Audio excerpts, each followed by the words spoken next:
Hiya, hiya.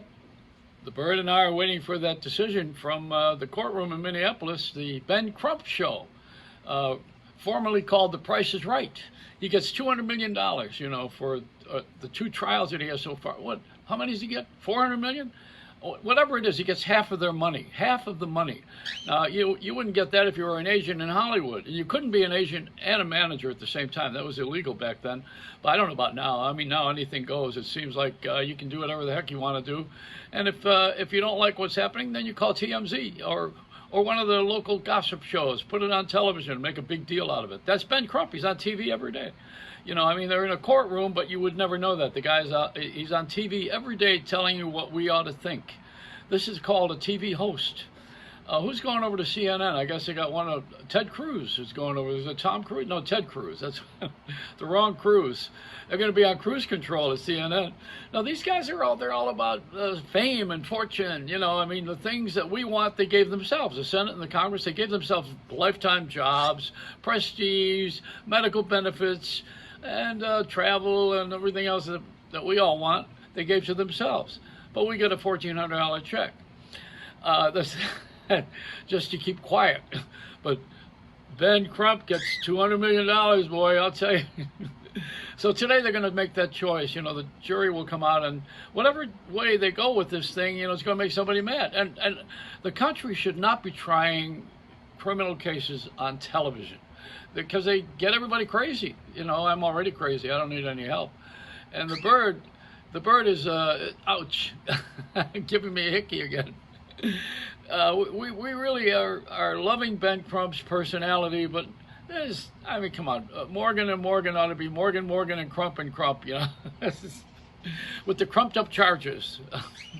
No, there's a lot of puns here. I'm going to go to pun hell.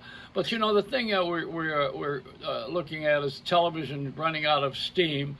And there's only about 10 minutes of news. They've made it 15 minutes with Hamburger Helper and then another 15 minutes of commercials of things you don't need.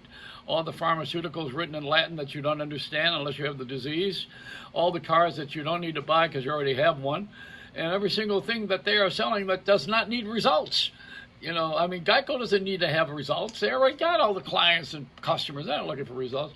But Joey's Pizza House and Joey's Cheesecake, now, if I put that ad and I buy time, you better come in the store and buy something, or those ads go, it's done. I won't spend any more money. But see, that's the advantage of local radio and TV, is that you put local stuff on the air. In Minneapolis, of course, which is the twin city of St. Paul,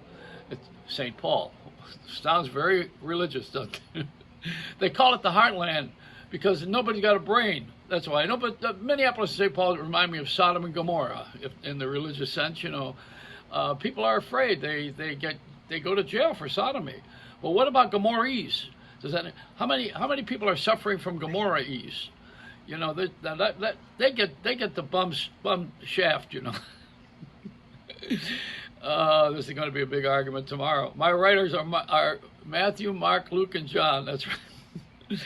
Oh boy. Oh, but Peter was a ghost.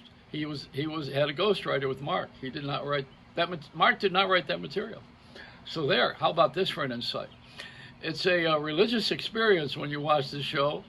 And if you want to watch something, you want to watch some real porn, wait till you see the jury screw everybody in the courtroom in Minneapolis this morning. Yeah, I know. Hey, I'm telling you, I was raised differently. In my neighborhood, they have the Capital One commercials. If someone says, "What's in your wallet?" that's usually the beginning of a crime.